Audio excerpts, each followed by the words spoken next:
Right now, it is simply a horrific scene. I want you to take a look at this.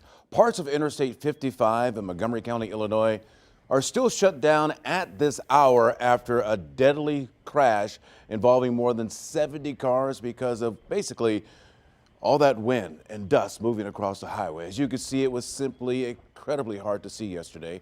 Our Sydney Stallworth joins us now live near the scene with the next steps for first responders this morning. Sydney?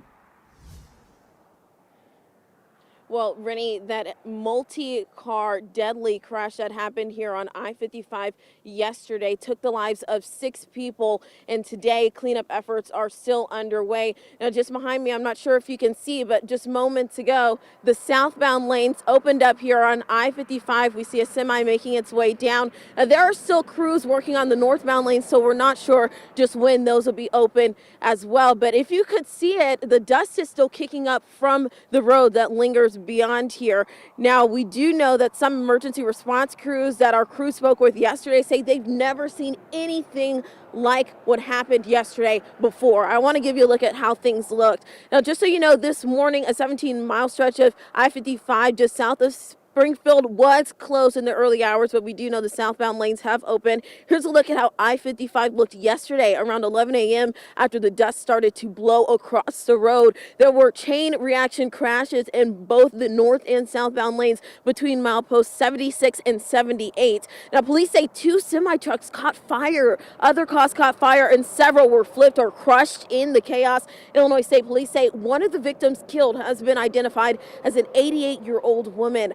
Montgomery County Coroner's Office is still working this morning to identify the 5 other people who died. 37 people were transported to hospitals. At least 72 vehicles were reported to be involved in yesterday's crashes. Now, we're told that fuel and car parts are still left on the road. Earlier this morning, dozens of vehicles still needed to be hauled off, and drivers who witnessed the crashes are still shaken up.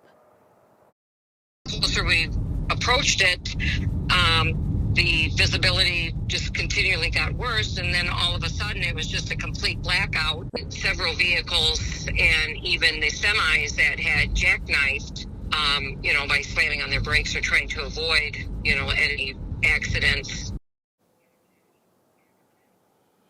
Now, overnight, the northbound and southbound lanes on I-55 from Farmersville to Vernon were closed, but we just mentioned that the southbound lanes have reopened here where we are. Now, crews and responders yesterday say that this is unlike anything that they've ever seen. I know I've never seen anything like it, but police did have tips for drivers if you do find yourself in this situation, and I'll have those tips for you in our next half hour. But for now, I'll send it back to you.